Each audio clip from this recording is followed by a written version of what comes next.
Well, Taylor, it's a unique week for you. Have you cut off communication with everybody down there, or have you guys been kind of going back and forth up to now? Just kind of take me through the emotions going into this. As far as that, every Friday I usually, like we get on a group FaceTime call, just chop it up with the guys, things like that. But they know the last FaceTime call we got on, I told them, this week, big week, so no communication at all. Now, how much of their offensive personnel is the same as when you were there, maybe you saw in practice and things, and how similar are some of the things that they're doing that you saw last year? They have a couple guys that's still there that I was with last year on the team and things like that. Different OC, Baker coming from Ole Miss, so a lot of Lane Kiffin, things like that, tempo, things of that nature. But I know some of the guys, so I know some of the tendencies and things like that, so we'll be ready. ECU has a really good corner in Siobhan Ravel. Tyson, his coach kind of talked about the game plan going up against a guy that's potentially a first-round draft pick at cornerback. Yes, sir. So definitely got a lot of talent in the DV room at ECU, and this guy's definitely a good cornerback. It's definitely going to be a big opportunity for the guys going against him. Put on for the drafts, the guys, the prospects. Looking at us, and so it's going to be a big opportunity for us to show, what we could do against a draft prospect guy. Taylor, so many times the roster turns over so quickly. I mean, how many guys are still there that you were close with, roomed with, maybe? who are some of the guys that you're still tight with over there? I would say most tight with is kind of awkward, but Rajay Harris, running back there. Me and him been roommates for 4 years, so. Me and him a family, but he knows this week is a different type of week, so yeah. Yes, sir. How would you describe him as a player and a person? Definitely a great person. Definitely blessed to have him as a friend, as a brother, things like that. But as a player, he's definitely a physical running back, downhill running back, great speed, good moves, things like that. But we'll definitely be prepared, and it'll definitely be a great game. You spent multiple years down there. What's some of your main takeaways from your time in Greenville?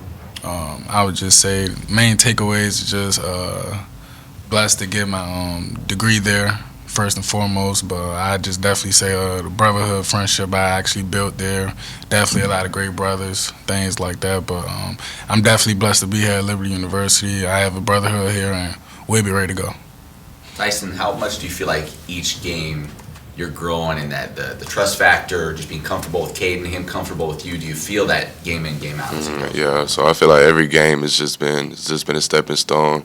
We've been making progress every game, getting better each game, learning each other's tendencies, what we like to do, what we don't like, so it's just been, week by week, it's just been good, getting the feel for each other, learning how people play, how we operate, what, and how people play during game time. It's been a good progress levels, as game going by. So when you make a catch like that, then you just get to tell them, listen, I'm always open. Just throw it up. Right? Yeah. Does that help that trust factor? Oh yeah, make for sure. Definitely. He definitely earns trust by making a catch like that. So.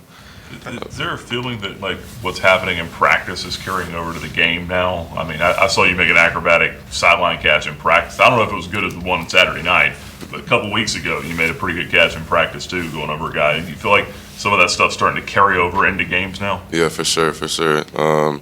Definitely starting to see a lot of things from practice starting to carry over into the game. It's kind of just like how I said, week by week, we starting to see more progress as the game goes by. So hopefully, as the season goes by, you can start to see more things from practice in the game. So. Taylor, could you take us back to the time when you were in the portal when you first heard from Liberty, your decision to commit here, kind of go through what that process was like for us and why you wanted to be here so much? Yeah, honestly, it was a great process. Just, first of all, I'm from Washington, D.C., so again, closer back to home and things like that for my grandmother, family-wise. It's always great to have them at the game and support me.